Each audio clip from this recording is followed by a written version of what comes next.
In the 1980s, there was this serial killer in the making, and the police were stumped. Right, and then a group of psychics met and meditated that the killer would be caught.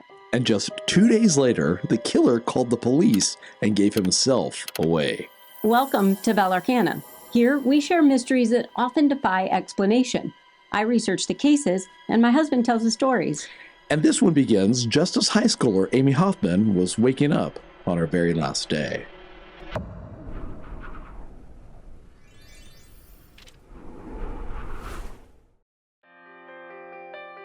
Amie Hoffman was a beautiful 18-year-old cheerleader with Parsippany High School, and Tuesday morning, November 23rd, 1982, started out like any other day. Amie got up, got herself dressed, and went to school. All day long, she shared excitement with the other cheerleaders about the upcoming Thanksgiving Day football game. Parsippany wasn't a huge city, and the high school football games were a pretty big deal.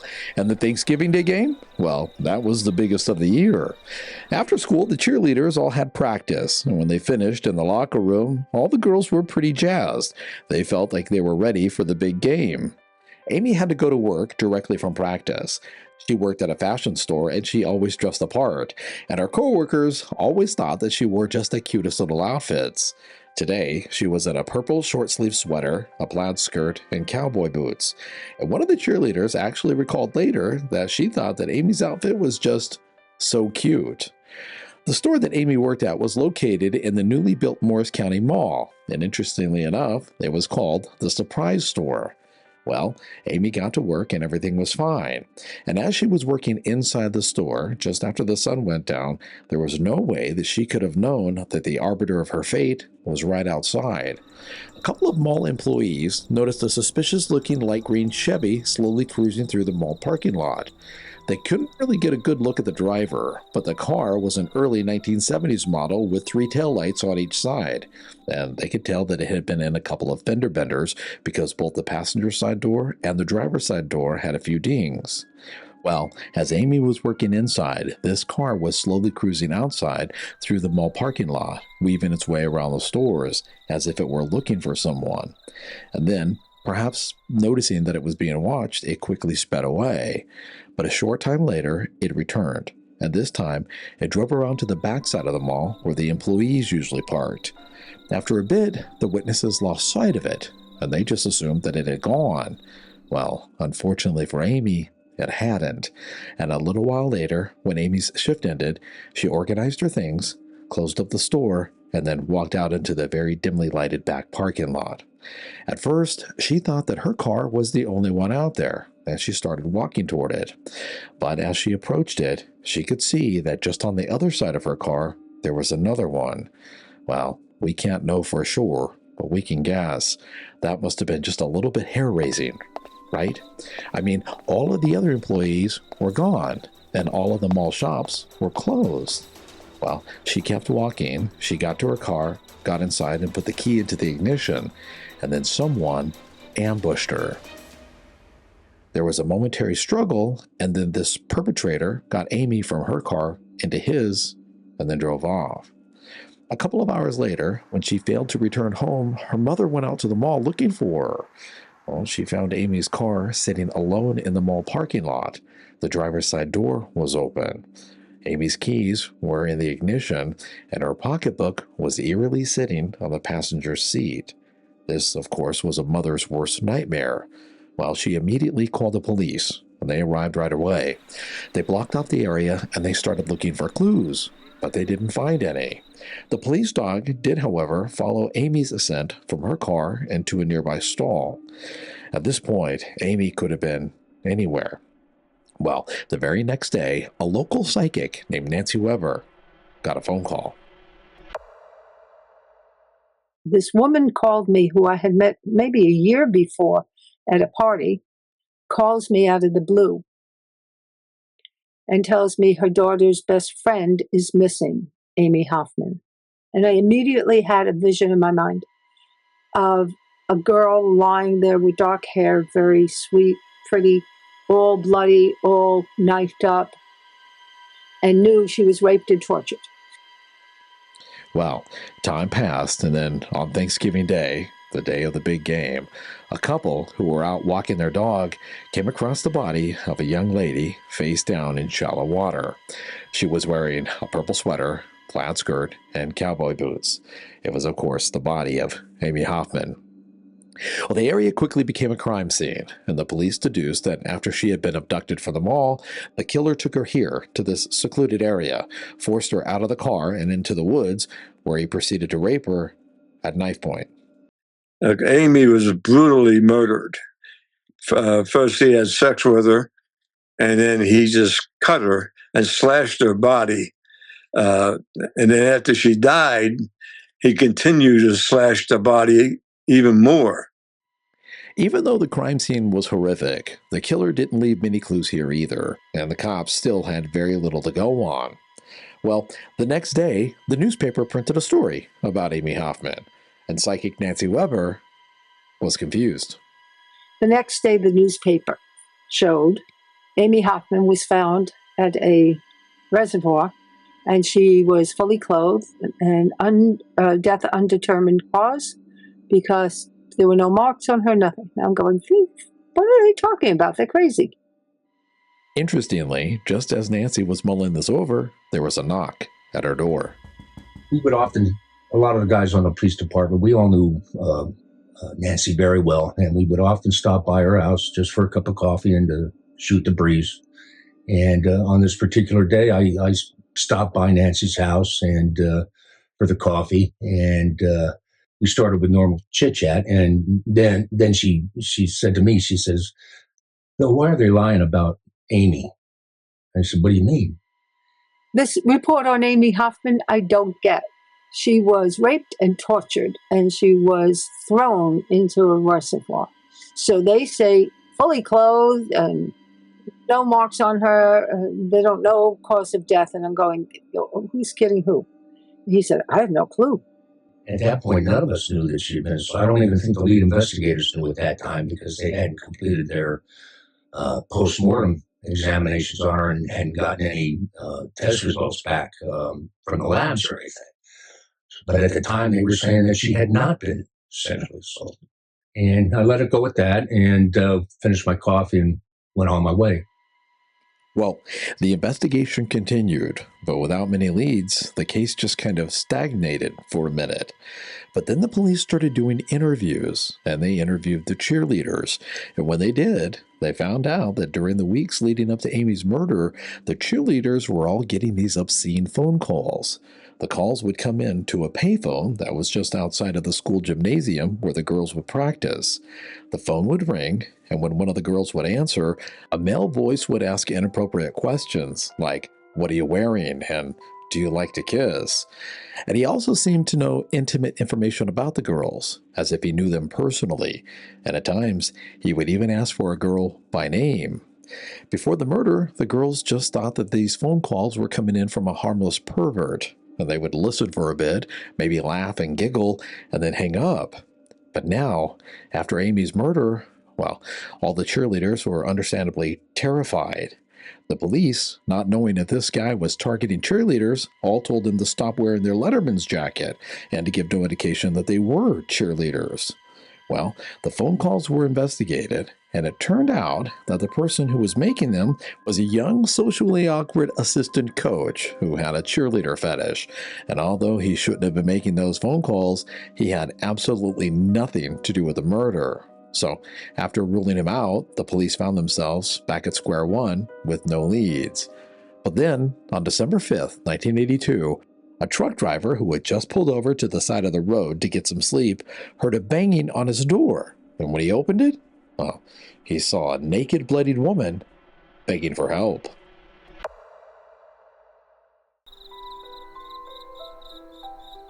About 3:45 in the morning on December 5th, just 12 days after Amie Hoffman had been murdered, a truck driver who had pulled off into a rest stop to get some sleep heard someone banging on the side of his truck. Well, a bit groggy, he opened the door. And Deirdre was still alive. She walked up to a tractor trailer that was parked there, knocked on the door, and when he driver opened the door, he saw her being naked and bleeding from the stab wound to the stomach.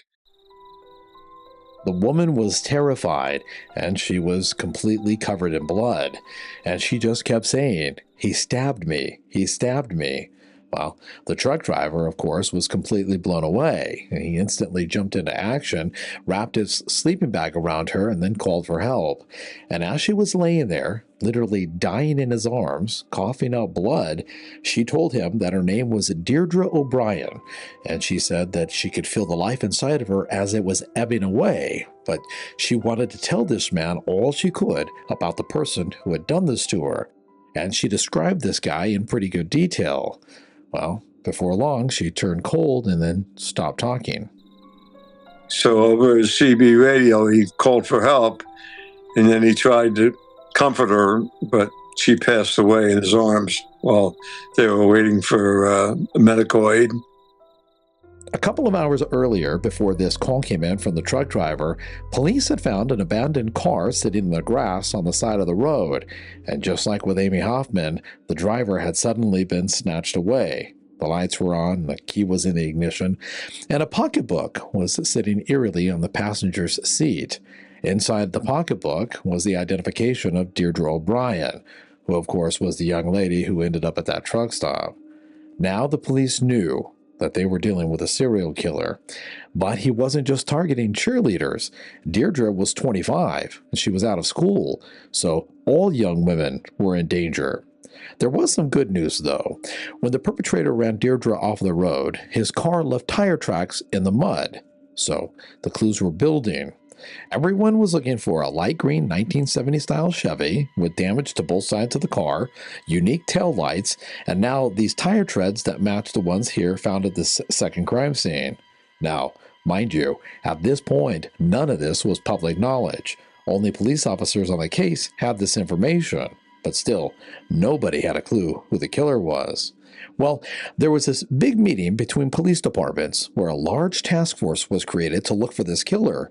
And during this meeting, it came out that the newspaper had got it wrong. Amie Hoffman had been sexually assaulted. And they briefed us on the details of the investigation. And it was at that point that they said, yes, she had been sexually assaulted. And that's when I said, holy cow, Nancy knew this. Not really sure what it meant, but thinking that, well, maybe Nancy could be beneficial to the case, Officer Hughes reached out to a higher-ranking detective. Realizing that Nancy had known something that nobody else had known at the time, I approached Jim Moore and told him what Nancy had told me a couple weeks earlier. And at that time, I said, well, I really don't believe in psychics, but we have nothing else to go on, so I'd be willing to at least meet her. The next thing I knew, a knock on my door that same day that the task force was formed. Oh, we get to the house, and I make the introductions, and Nancy really didn't, say too much, but she did tell Jim that I don't want you to tell me anything about this case. She says, I'm going to feel stuff, and I will tell you about what I feel and what I know. And they asked if I would be willing to repeat what I had told Bill about Amy, because it was not on the radio, it was not on TV, it was not news yet. And so I repeated what I saw about Amy. And Jim looked at me and said, would you come with us for a ride? The officers first took Nancy to the parking lot where Amie Hoffman had been abducted.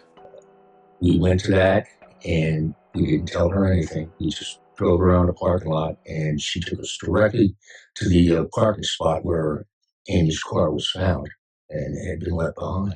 She took us right to that spot, and she talked about the struggle, the fear that Amy was having at the time, and how cold the killer was, the kidnapper was.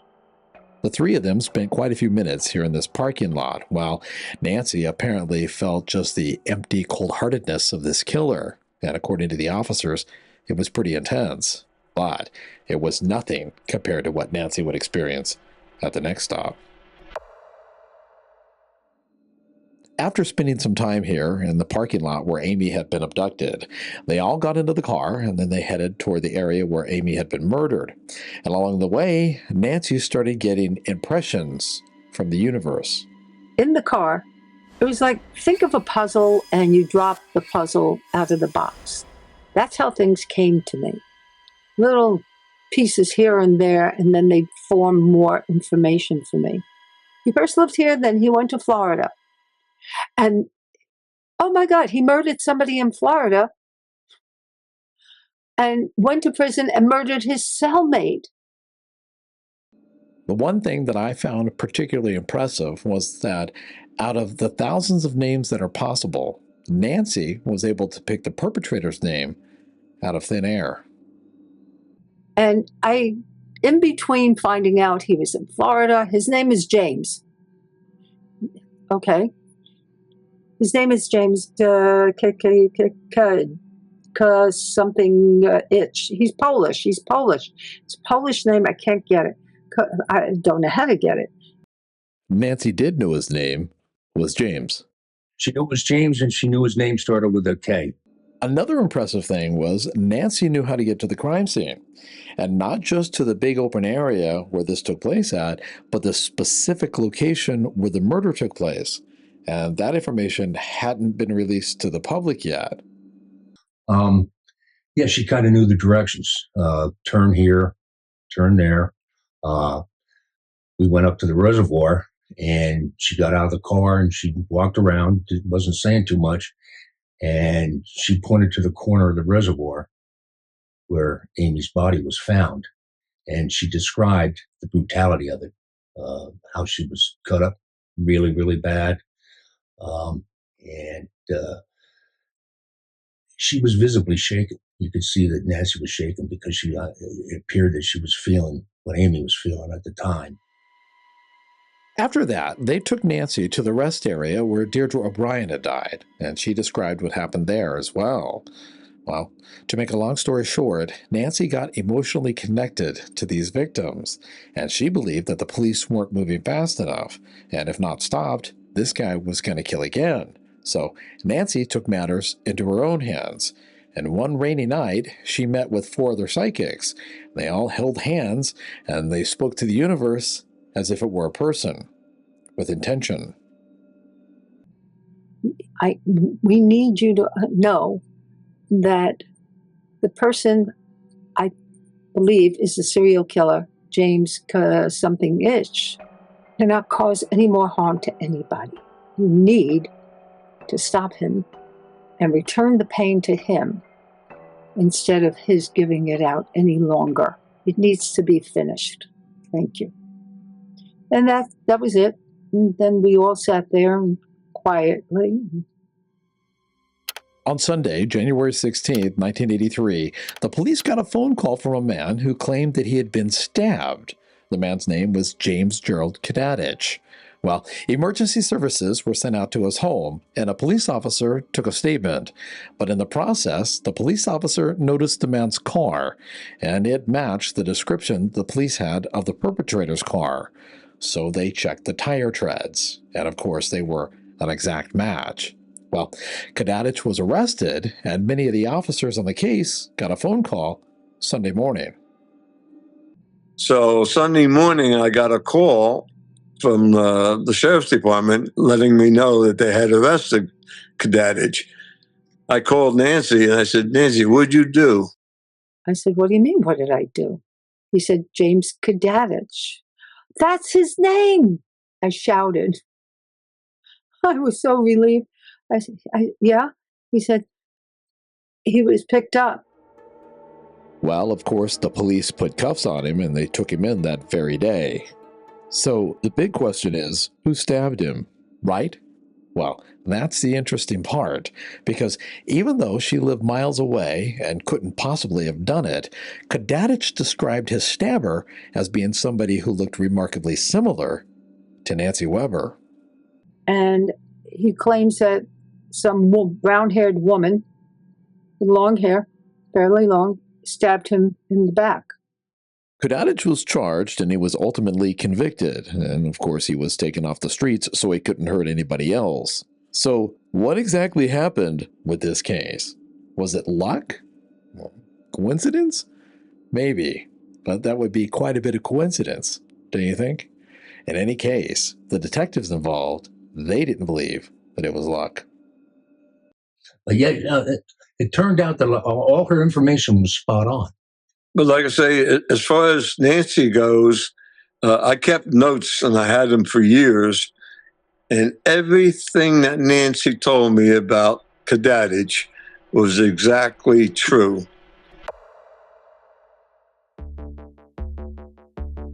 So what I found most interesting, you know me, I'm the more skeptical between the two of us, I think. When we went out and we met Bill, he seemed like a rational, normal person to me. Yet he was adamant that there was something special about Nancy, right?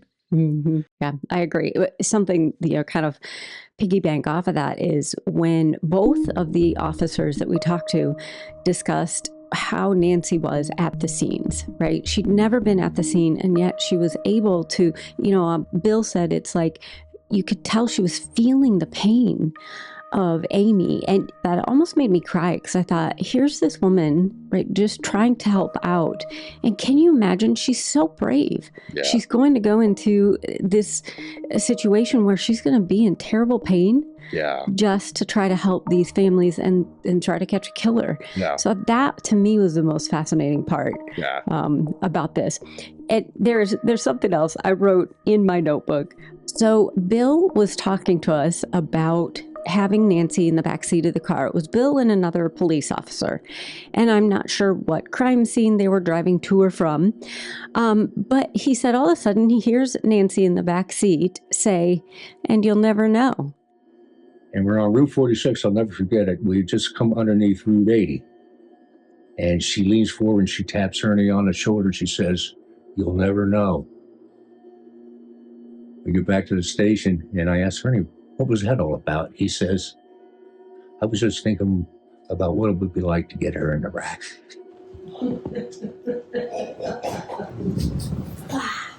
What? And I was like, That's right. I remember. What? Oh my God. That's right. That's right. That was, yeah. That was, so you know what I'd love to do? I'd love to talk to that officer. yeah, me too. I wish we could get an interview with that guy, right? It's like, how did that feel, right? Right. And I love how Bill wasn't afraid to share it at all. He's like, "No, it's fine. I mean, it's just more evidence that there is something going on with her mind." Yeah. Yeah. So I still can't get over the fact that people that are world known, I guess, are talking to a little YouTube channel, right? It's just me and you. And I think that that's just the coolest, right? And she's not paying me to say this either. If you're looking for a psychic that's genuine and you believe in psychics and you want one that's real and loving and genuine, I recommend that you check out Nancy. Yeah. Right? I agree. So we're going to get into what you think about this case and what I think about this case in just a second. But before we do that, this video is a little bit different. So here's the thing. We started our YouTube journey in late 2022, and we thought, how hard could it be? All we want to do is share mysteries. That's it, right? And it's been one heck of a journey, and we've learned so much, and we wanted to give back. So can we say free merch? So here, why don't you go ahead and pull a name? Okay. Yeah. So what do you It is one. It's a long. So who is it? Francis Hatton. Francis Hatton. Yes. He's been with us since we were TSO, Yes. right? He has. Oh my gosh. Yeah. Mhm. Pretty exciting. Yeah. So Francis, here's what I need you to do. First of all, go to our store at Fourth Wall and look through all the merchandise. Email us what catches your eye. You got to contact me. This is the 4th of September, so you got to contact me by the 15th. Pick out something for $25 or less, and we'll send it to you. We'll pay shipping and everything. And this is something we're going to do every few weeks for our subscribers whenever money says we can afford it. All right. Well, what is your verdict on this mystery? Before the police knew that this guy was James Kadadich, they had no clue. She's riding with police officers who are in on the case. She pulls out of the air. His name is James something itch. And then later they find out that this guy is James Kadadich. How is that possible? My mind has a hard time with that. So I'm not saying that I believe in psychics, but what I am saying is that does make me think. So that's as best as I can do. I don't know. What do you think? Well, I am sold that she helped to solve this case. I'm sold because of what the police officer said, that they noticed when they were working with her.